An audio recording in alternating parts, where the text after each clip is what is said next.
a great pleasure to have all of you here, and it's particularly a pleasure to welcome President Bujar Nishani to the Chicago Council on Global Affairs in our wonderful new space.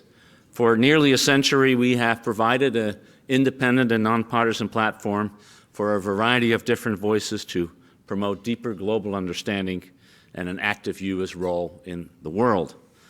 We convene leading global voices like you, Mr. President. We conduct independent research, and we engage the public in the discourse on critical global issues that we all face.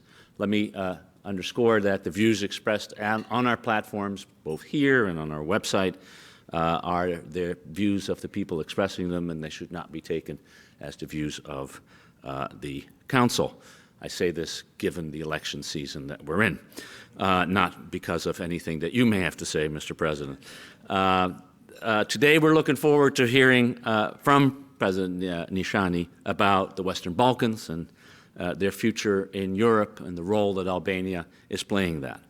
Europe, of course, is still in shock for all practical purposes because of Brexit and the implications that only slowly are becoming clear for all of us. But Britain's decision to leave the European Union has raised not only pointed questions about Britain's relationship to Europe, but also what it means for other countries who are interested in joining Europe. Countries, in particular in the Western Balkans, many of whom would like to be part of the European Union sooner rather than later. With the EU now focusing inward, more on its internal dynamics, and while it continues to grapple with the ongoing refugee crisis, the Eurozone crisis, and of course dealing with Brexit, what will its future relationship be with those countries who have applied for membership? On the other side, we must also ask whether Brexit changes the calculus for countries who are seeking membership. Do Albania and other countries in the Western Balkans want to join a Europe that is in turmoil, that is increasingly unclear about where it wants to go, and that may be diminished in stature? These are the very real and the very pressing questions and issues that will shape the future of the continent. And I hope that we will have an opportunity to have a discussion of those issues. So before we begin the program, I would like to say a few more words about our guest this afternoon. I should stress that I had the privilege for more than 4 years, actually, to sit almost across the table from my Albanian colleague, who, as many of you know, Albania and Croatia were the last countries to join NATO. Macedonia is now Montenegro is now joining that august group of NATO allies. And while we may be debating the future of NATO in this country, it is very clear that countries in Europe continue to want to be part of the most successful and longest surviving alliance in history. So it is wonderful to welcome you not only as a president of your country, but a president that is an ally of the United States. President Bujar Nishani has served as president of Albania since 2012. He was previously the Minister of Interior and the Minister of Justice, and he also held roles in the Ministries of Foreign Affairs and Defense. He holds a degree from the University of Tirana and completed graduate studies at our own Naval Postgraduate School in Monterey. Ladies and gentlemen, please join me in welcoming to the Council President Bujar Nishani.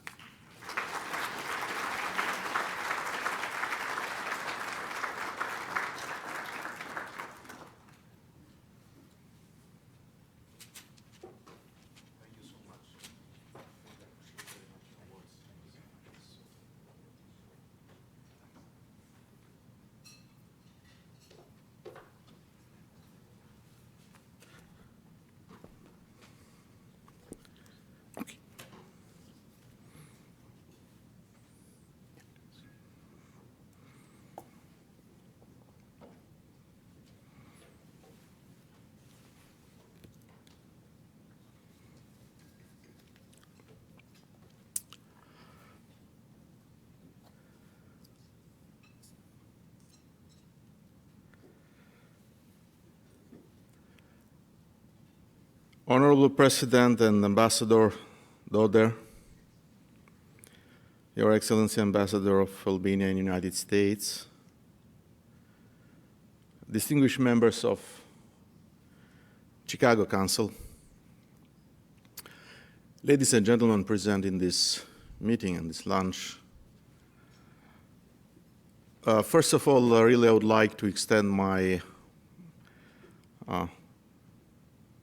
thankful and grateful for inviting me, for having me, and for offering to me such a very unique and honorable possibility to talk and to share views, ideas in this very honorable auditorium. But even here in Chicago, which is so well-known and vibrant environment for politicians, for business people, for civil society people, for many actors of our societies, to talk and to be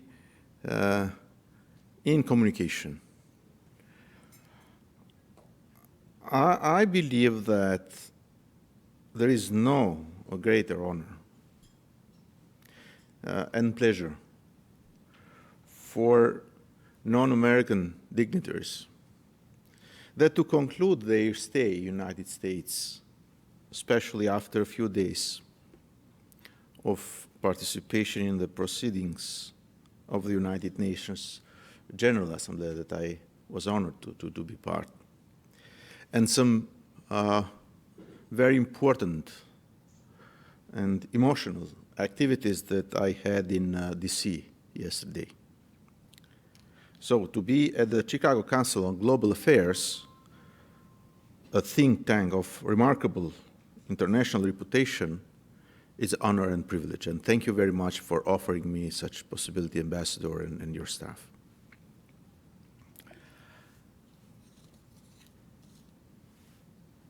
In fact, I'm again really very impressed to witness that beyond the attention we pay to various global challenges and developments, and at the present there are quite a few, you pay a particular attention to the developments unfolding in the Western Balkans, part of which Albania is. Ladies and gentlemen, I would not like to indulge with the history of my country in the classic form, or to highlight some of the most important moments of its foundation and consolidation as a state, but to respond in an appropriate time frame of your interest, and I will focus on three aspects that I deem to be of interest of this audience, such as, first one, Euro-Atlantic and European integration of Albania, regional cooperation, and thirdly, contribution on global level to meet the challenges of the fight against terrorism and violent extremism, which I think are three so interesting topics and challenges that not just Albania, but entire our societies and around all corners of the world are facing nowadays, and in our continent, in Europe, where Albania is. I have mentioned and brought this up in other formats and places, pointing out that after the fall of the Berlin Wall and the end of the Cold War, which I wish and hope to have been finished and only one, Central and Eastern Europe experienced a climate of very positive and cooperative, as well as new growth opportunities.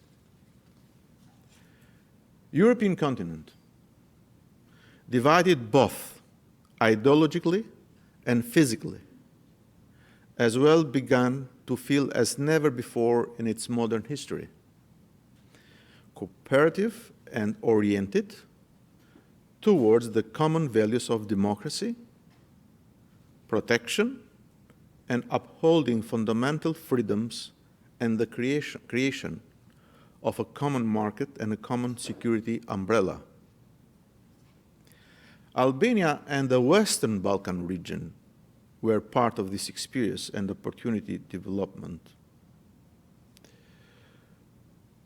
Soon after the fall of communism in Albania, the country joined the Council of Europe and the Organization for Security and Cooperation in Europe, as is known OSCE, as well as almost all other regional organizations. Albania was among the first countries in the early 90s that asked to be part of the North Atlantic Alliance, NATO. It must be said that this request caused astonishment in many Western cabinets and senior offices on how was it possible that a country, once a member of Warsaw Pact and then removed from it and completely self-isolated and poor, wanted to join and to be part of the largest military and political organizations and the most powerful one on the planet.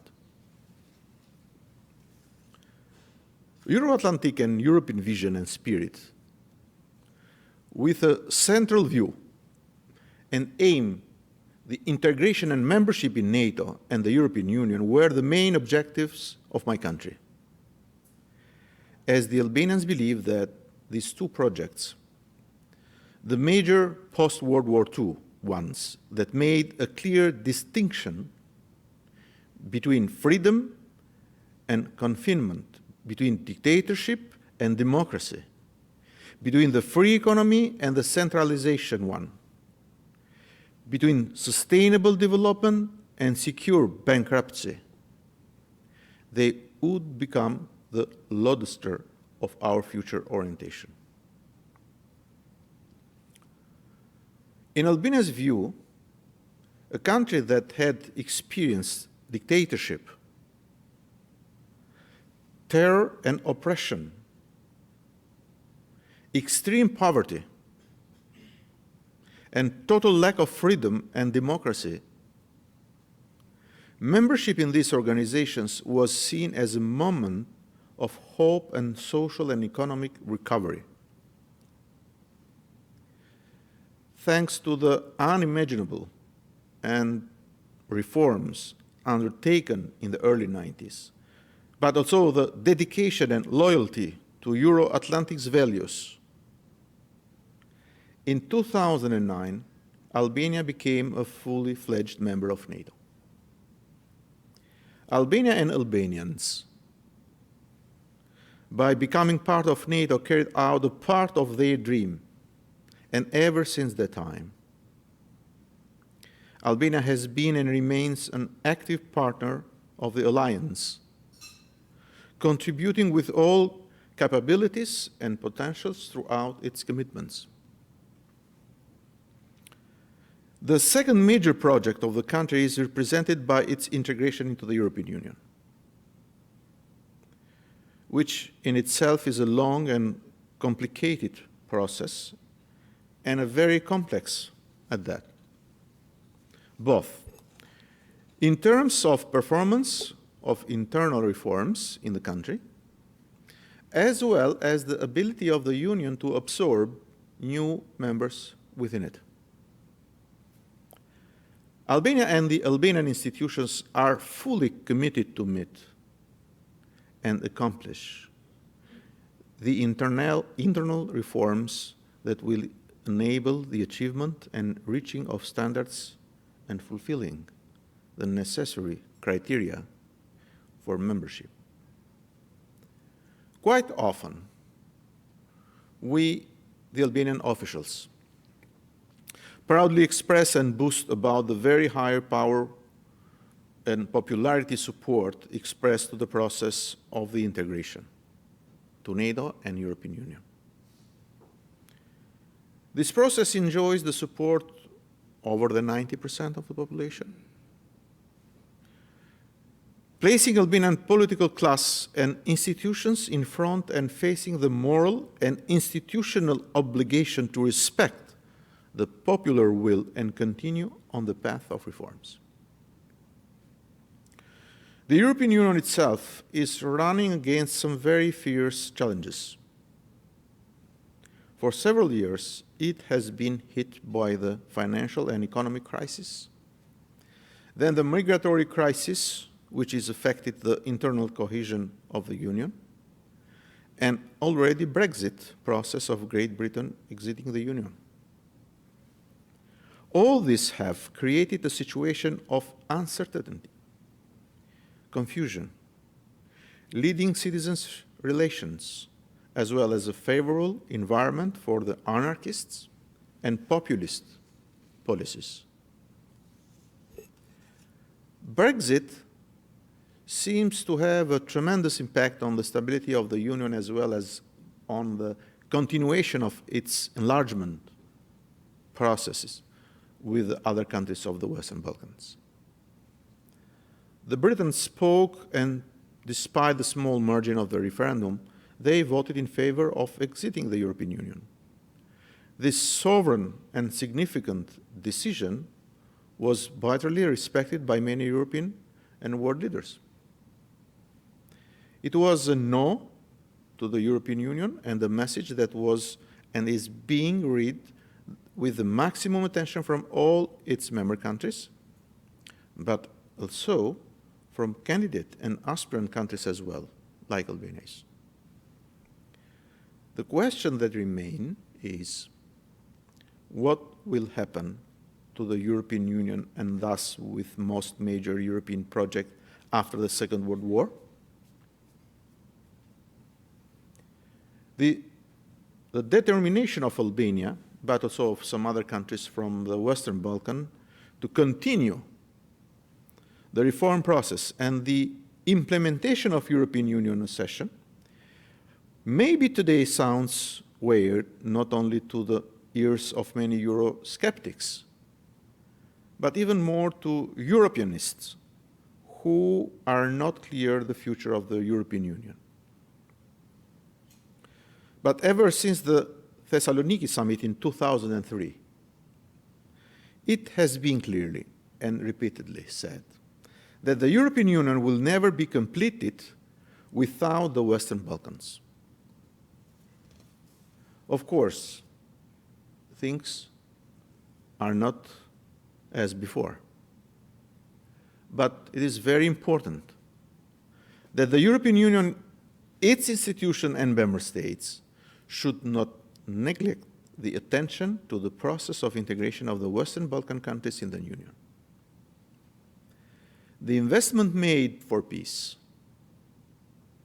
for reconciliation in the region, for stability and development of this region should be preserved and further taken forward. I do a little in this regard. I would like to emphasize once again that the European integration process for Albania and Albanians means standards, development and prosperity, and remains a major strategic objective of the country and the only alternative on development. Another aspect that I would like to share with you is the dedication and commitment of Albania in the framework of regional cooperation, having in mind the Western Balkans and the Southeast Europe area. I emphasize in my address to the General Assembly of the United Nations a few days ago that Albania pays special attention to regional cooperation in its entirety. Albanian foreign policy is maximally oriented to strengthen good neighborly relations with all countries in the region and its full integration into European Atlantic processes.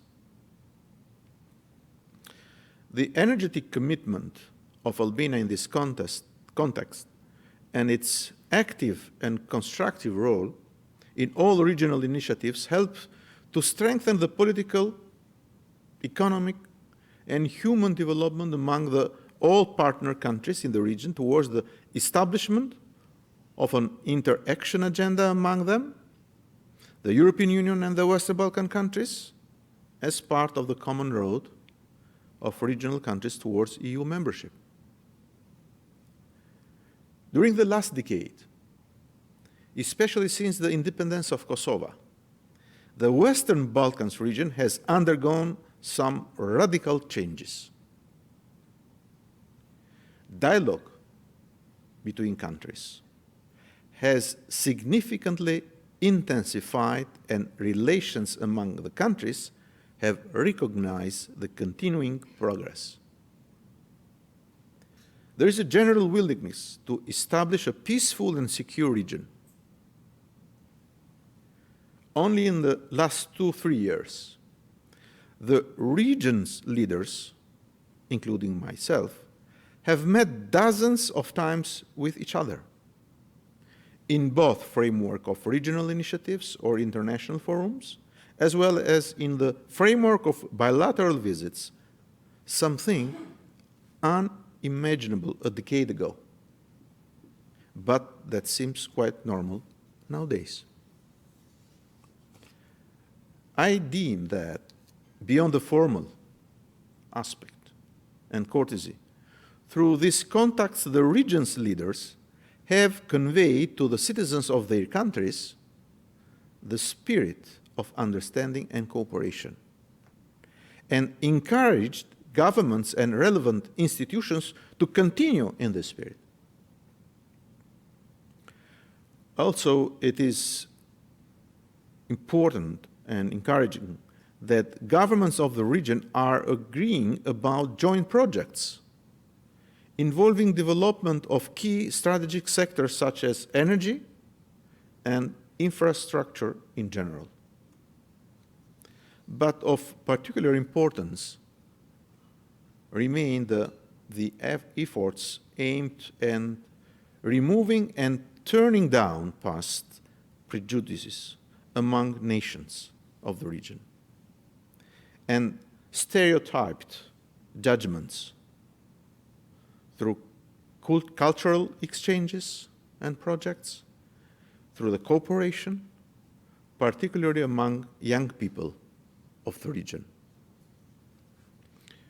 Free movement, promoting regional tourism, are also affecting the improved climate. Albania has strongly supported the ongoing dialogue between Kosovo and Serbia, mediated and facilitated by the European Union and United States, which support substantially this project and this dialogue. The independence of Kosovo today is an irreversible reality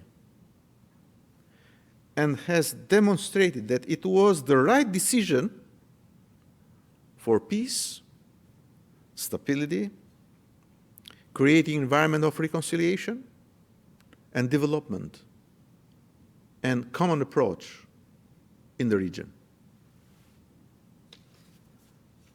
Kosovo is now recognized by more than half of UN member states, 109 out of 193 countries in total.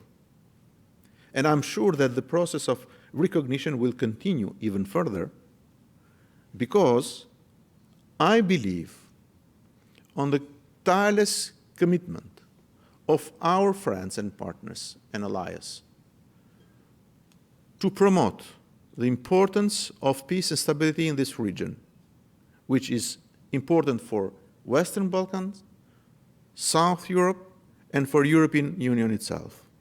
And in this time, on the other hand, to other countries which are ready to offer their contribution for peace and stability and reconciliation in this region. In bilateral terms, Albania enjoys very good relations with all countries of the region, without any acceptation, and it has significantly the improved cooperation even with Serbia, which cooperation was difficult in the past. However, despite this spirit and positive climate of cooperation, there is room for concern as the threats posed by terrorism and the activities of the so-called foreign fighters, as well as interest in increasing military presence in the region by countries that have no connection to the Euro-Atlantic space, to the safety and vision. The other and the last issue I would like to briefly share with you before, as the Ambassador mentioned, Q&R that we might share, is the common challenge of addressing the increasingly revolting and frightening global threats coming and originating from terrorism and violent extremism, mainly on religious grounds. Just a few days ago, you and all American citizens commemorated with grief the victims of the unprecedented September 11th terrorist attacks that took place 15 years ago in New York. Since that day, we witness an even greater intensification of terrorist and extremist activities. Many of the main cities in the world and in different countries, like in France, in Belgium, in Turkey, in Kuwait, in Egypt, Tunisia, Libya, and many other countries, have been severely and brutally hit and attacked with the aim to intimidate and kill our societies. These threats have not left neither Albania nor the Western Balkan region unharmed. Albania, although geographically a small country, has been and remains fully committed and dedicated to fight against terrorism and violent extremism. It joined from the outset the international coalition against ISIL-Daesh, led by the United States, and specifically, it contributed so far with 5 packages of military equipment for the Peshmerga armed forces in Iraq, helping them to fight ISIS. To deal with the phenomena of foreign fighters and their recruitments by radical and extremist elements, we have adopted a special legal framework. But also in parallel, we are closely working with local and religious communities to efficiently discourage this phenomena and apply special education programs in this area. We believe that through special education programs and the preservation of social cohesion, we can effectively oppose violent radicalism and extremism. Albania will continue with determination, as well as at the regional level, to contribute to the global fight against terrorism and violent extremism, as well as take concrete actions offering its centuries-long experience of religions, harmony, coexistence, and respect among them. As you know, in Albania are officially recognized 6 official religious communities: the Islamic community, Eastern Orthodox, Roman Catholic, Bektashian, Evangelical, and the Jewish one. Over the centuries, these communities have lived in harmony and respect with each other, becoming today an example on coexistence for other countries in the region. this coexistence and harmony among religious communities was also pointed out and evidenced by the Holy Father, Pope Francis, during his visit to Albania in 2014. In conclusion of this just speech, I would like again to thank for your attention, and absolutely it's my pleasure and privilege to be open for further discussions and any kind of questions.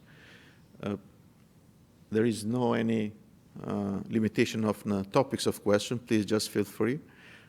When I had one of the greatest chance on the education road of myself, 1995, as ambassador mentioned, came on postgraduate studies in United States, and after having some months in San Antonio, Texas, Lackland Air Force, marvelous place there, I spent lots of times at the Navy postgraduate school in Monterey, California, one of the maybe the most beautiful cities in the United States.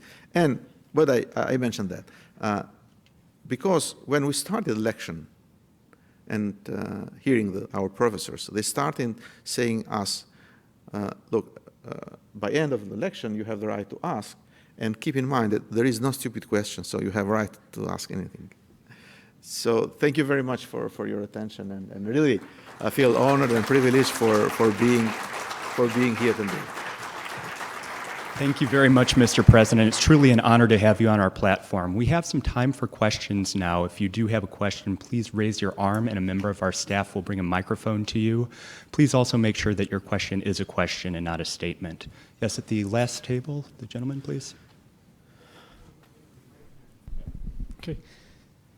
Mr. President, thank you for being here. I wanted to ask this. Considering the recent developments in the European Union with the Brexit, the most recent event, and before that, the Grexit, or the talks about the Grexit, should Albania, or could Albania talk about a membership in the EU in the style of Denmark, a Denmark-style membership in the EU? Because if it's a weaker economy, so in cases of economics, laws can negotiate and devalue their currency. Okay. I don't know if I made myself. Yes. Thank you for your question. Look, the case and example of Albania, it's a little bit unique in the region and the Europe also. We were talking with Ambassador a little bit ago about the past of Albania, you know, so extreme isolated country and disconnected society, and extremely limited from the West culture and civilization. Even for us in Albania, it's really difficult to explain to our new generation what's really happened in the past, you know, because, of course, the past is the past. And we cannot be the hostage of the past. But my view is that we have not forget the past. Because through not forgetting the past, we might be inspired in the right direction to the future. So in the case of Albania, it's a little bit different. You know, the difficulties within the European Union are evident, of course. But for us, for myself, the process of the European integration is the most important mechanism and tool for us to walk successfully through the road of developments. Because through the process, which means our commitments, deep reforms, partnership and assistance by partners, profiting by best practices, through that, we will approach the standards which Albanian citizens deserve to have. So the process, which seems to be not a short one in terms of time talking about, but in terms of taking reforms, being oriented, that is the best mechanism for us to improve all kinds of, let's say, needs in Albania, in terms of economical development, infrastructure, state building, institutional functioning, economy, education, and all other fields which the people are interested to have better conditions for their daily life and to leave as a legacy to the new generations. So for us, absolutely, it's extremely important, the process. I do not see other alternative of Albania besides focusing on such Euro-Atlantic integration processes. We have approached and achieved the greatest achievements after our independence on 1912 through the NATO session. Because through the NATO session, we made the dream real to have a real security. Albania has suffered as a nation by lack of security in the past. And everybody around the world knows about that. But security, it's not the question of the military, but security has a large and broad and deep meaning in terms of possibilities for development, for prosperity. So besides the difficulties, it's hard to me, and I cannot say when will be the time that Albania will be a member of European Union, because it's a political, of course, decision by European Union itself. But for us, the process and the road, it's toward this aim. Thank you. Yes, sir. At the second table. Thank you. 2 years ago, my son, who works for an architectural firm in New York City, was sent to Albania as part of a project to help design a new courthouse, which I believe was part of a reform of the justice system, moving more toward the Western model. He reported back that his experience in Albania was very, very positive. But my question is, how are those reforms proceeding? Are you still on track? Can you tell us anything about that? Thank you. Thank you, sir. You touched a very important issue, not just for Albania, because the reform on judiciary is so hard debated in the country, but even for our partners, but mostly for our citizens. Because the rule of law is the fundamental stage for any country and democratic society to prosper. Without rule of law, it's hard for any country and society to think properly and to act properly. So we have been focused during the last 2-3 years on discussing and debating and committed on this reform.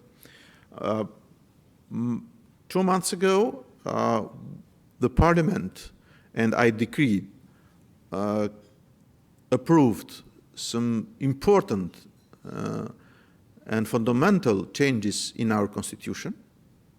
More than 2/3 of articles of our constitutions have been changed. Mostly focus on two things: on the justice mechanisms and in the mechanism of check and balance among powers and the constitutional institutions in the country. Now the Parliament is working hard for the new package of the laws, which will accomplish and will offer a full package for the reform. But that means to me the first step, which is important, but not the most one.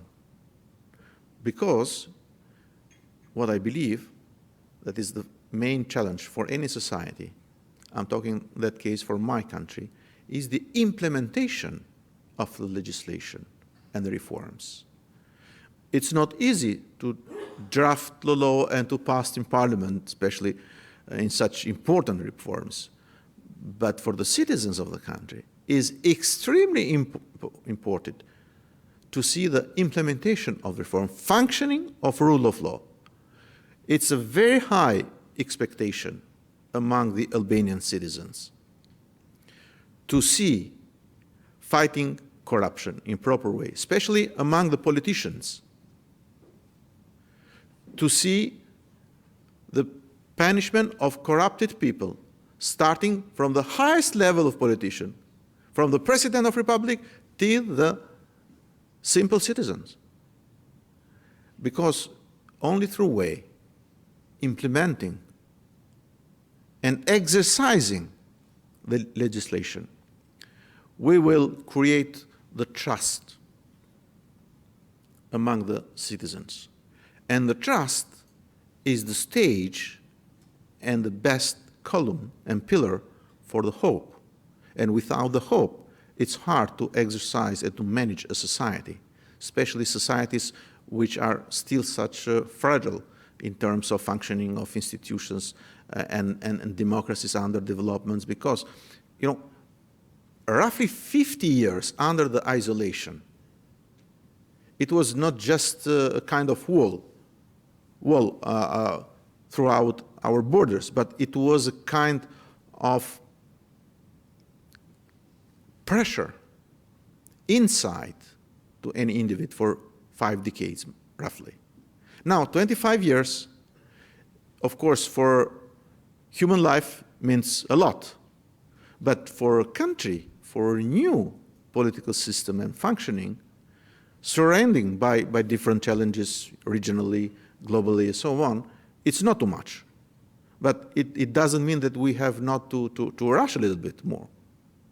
So the reform that you mentioned is essentially important, and as I said, a very good step now is taken, such the drafting and approving in terms of legislation. Now remains the most important one, which is the implementation to me. Mr. President, I do have a question about Yes, the please. 6 major religious groups that you mentioned, and what specific steps is Albania taking to promote that religious harmony that you mentioned in your remarks? Thank you. Thank you so much for that question, because I like very much to talk about that, because in some cases, even in such small countries and not so wealthy like Albania is, there are some values and virtues which exist and have to be promoted.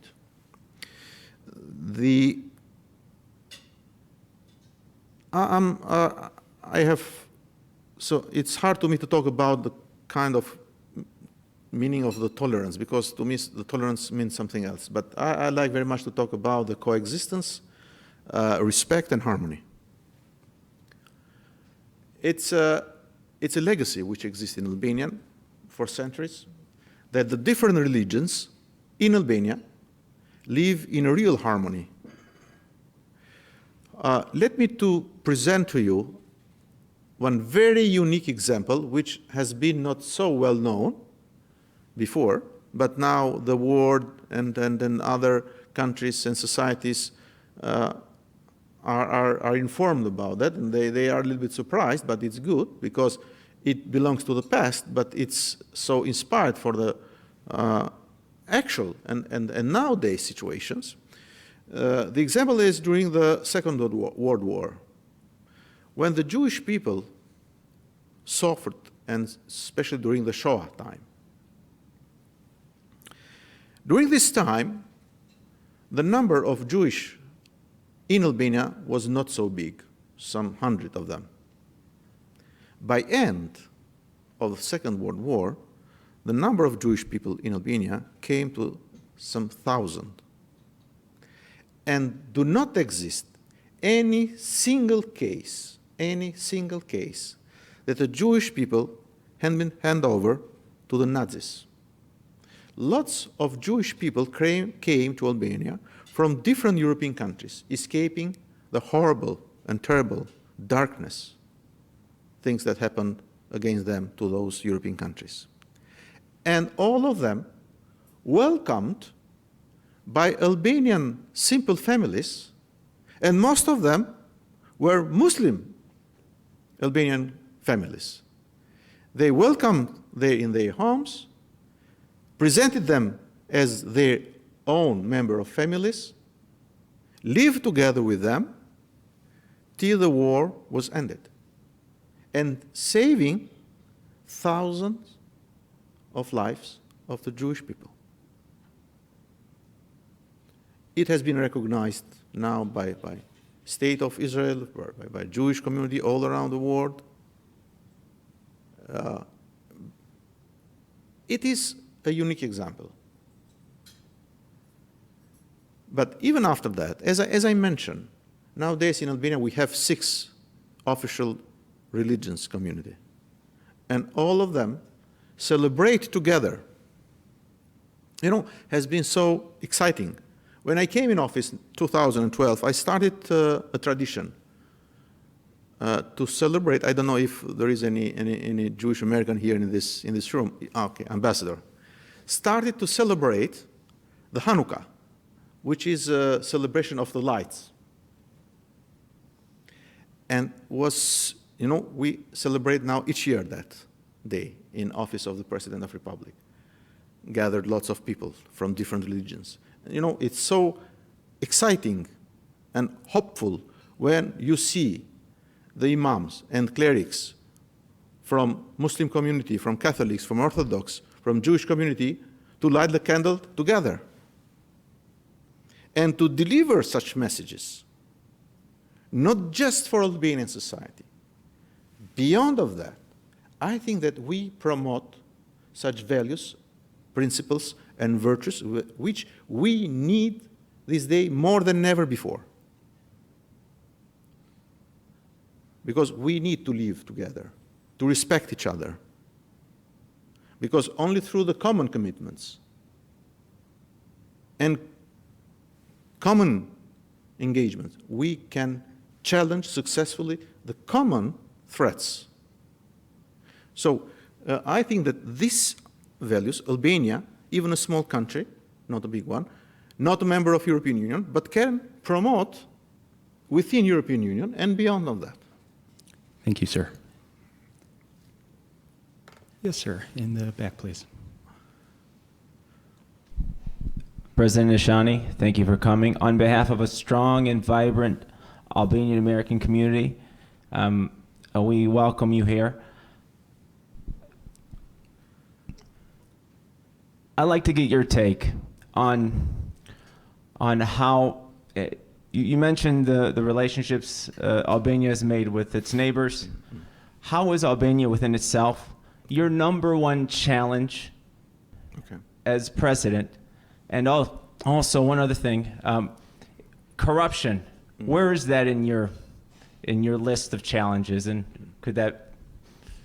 we'd love to get your take on that. Thank you for coming. Thank you so much. I have had great chances and possibility during my life to serve my country. Starting as a member of armed forces, after that as a lawyer, but joined in the politics serving as a member of parliament. But most challenging time has been when I used to be Minister of Interior, twice even, in my country, and Minister of Justice, but Minister of Interior was a real challenge, especially fighting the organized crime.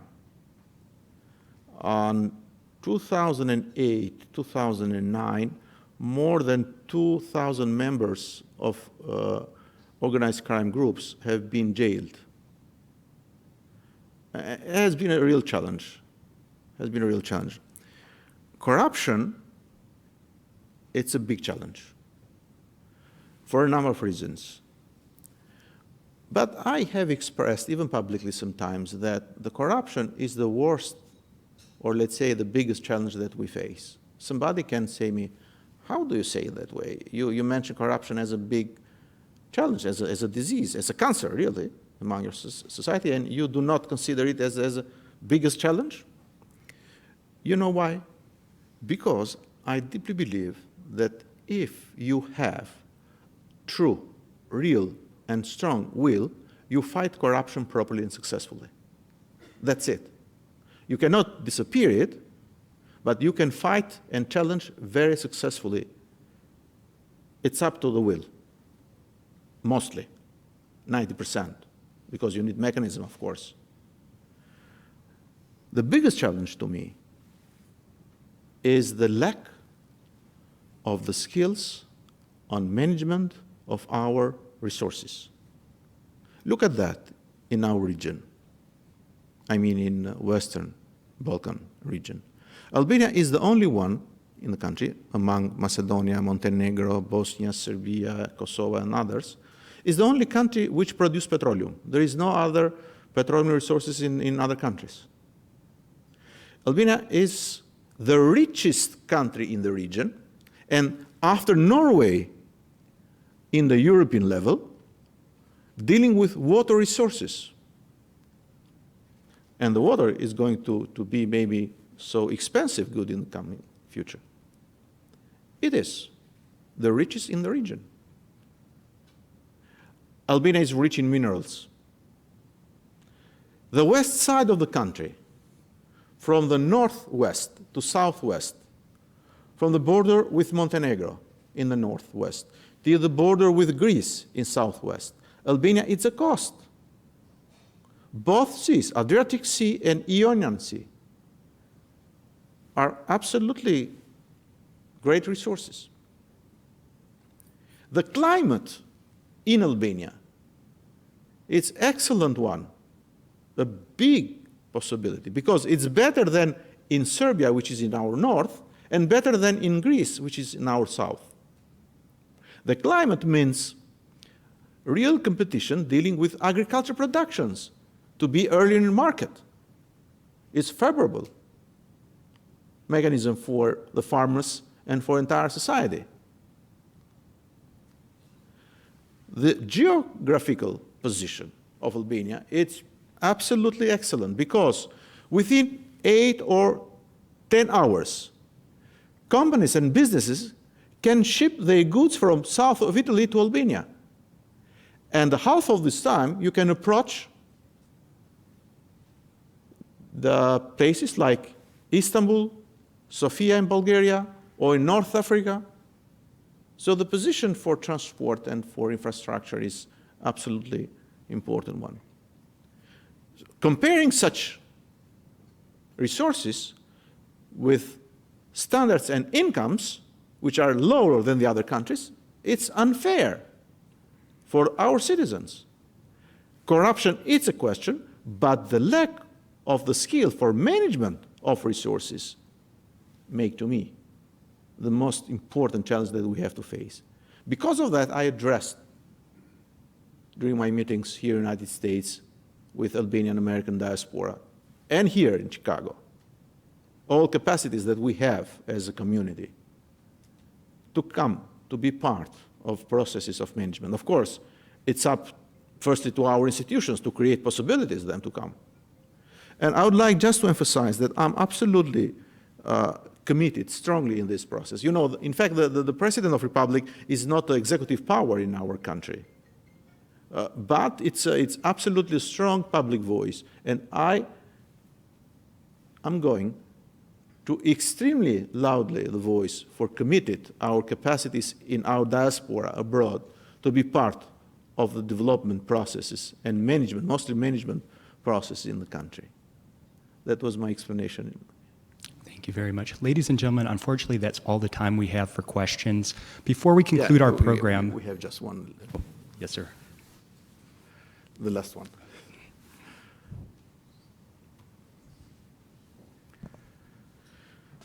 Mr. President, welcome in Chicago. Thank you.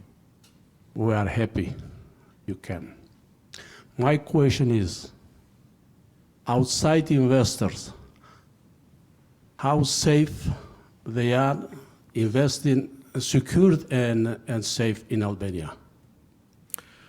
Thank you very much, sir, for your question. And it's going to be a very short one, but I'll try to explain a little bit. Yeah, they are very safety. Albania is a safety place. It's a secure place in both terms, in public order, but even in legislation and in terms of security of the investment. The challenge is for us to offer the appropriate information to the foreign businesses and the businesses from other countries, because they need to be informed in the country. And we still suffer a lack of communication with other communities, and especially with business community. And for that reason, we decided to send our ambassador to the United States, a lady that had a so great experience in the business community. And I hope very much that through the contacts and vibrant communication with our embassy, with our people here, you will have more information. And please take note that the Office of the President of the Republic is absolutely ready, full of will, and open to offer any kind of cooperation that the people from business community to come and to have information about possibilities and connection that they have to have with our institutions. But for sure, the security of investments is absolutely high, and there is no any suspicion and doubt on that. Thank you, Mr. President. Before we conclude, I'd like to extend a special thank you to Ambassador Floretta Faber for her support of this visit, as well as General Piro Amitage, the President's Defense Advisor, and Abe Aslani. Thank you very much. As the President departs, if I could please ask you to remain in your seats, and please join me in thanking President Nishani for speaking on the Council's platform today. Thank you so much.